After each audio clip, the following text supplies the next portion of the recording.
state of emergency.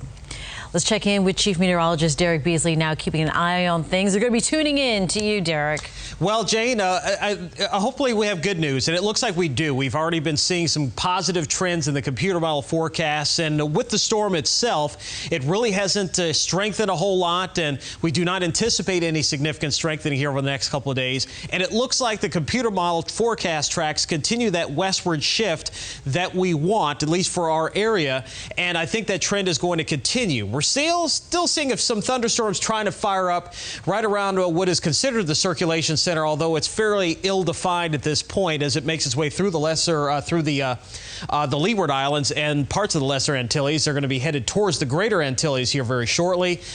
This is the latest forecast track as of 5 o'clock. Now, the intermediate advisory came out, and there really weren't any significant changes with it as far as the forward speed is concerned, the winds, the sustained winds, and also with the barometric pressure, which remains steady.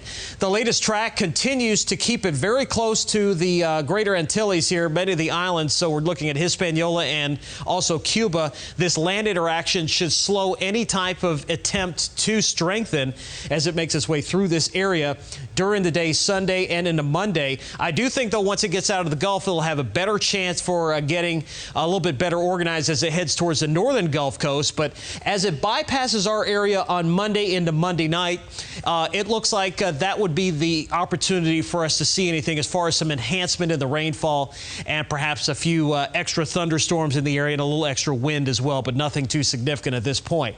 We've been seeing this trend farther south and west. There's a huge Bermuda high which steers these things all the way across the Atlantic. It's very strong, and the storm is not going to turn north into it. It's going to keep going in that westward track, and with a weaker storm, we're also going to see a more southern and westward track as well. Weaker storms have a tendency to go more west. Stronger storms will have a tendency to try to turn more towards the north, but that looks like that westward track is going to continue. This is the latest computer model forecast data. These lines were basically up here before. Now they started to shift off towards the south. So this latest suite of models is trying to bring it right across the heart of the Dominican Republic, and there's some very high mountain peaks there that could disrupt the circulation as it moves across. Also, a lot of them taking it just right off the coast of Cuba there, just to the west of Key West, or at least down towards the lower Keys, but keeping it far south and west of our area where I don't think we'll have any significant impacts. Now, this is the forecast wind field with the system as it moves by. Tropical storm force wind field in the yellow, strong tropical storm force winds, really anything above 55, and then, of course, the hurricane force wind field in red. We don't see any of that there, but you can see that with this forecast track, the farthest north we're going to see the outer edge of the tropical storm force winds would be across southern Miami-Dade and parts of southern mainland Monroe County, not even anywhere close to Collier County. So this is what we know. Some land interaction will be likely, some slow strengthening. We'll also see that track farther south and west, which will be good for us.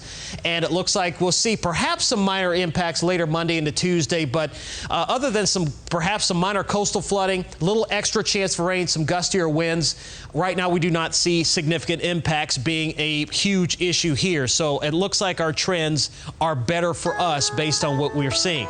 So here's your 7-day forecast. Weekend, go on about your business. It shouldn't be any big deal at all. Some storms expected during the afternoon and evening, much like we've seen the past couple of days. Highs in the low 90s. Monday, a little windier, a little breezier, showers and storms. And then next week, more PM storms as the storm moves away. Thank you, Derek.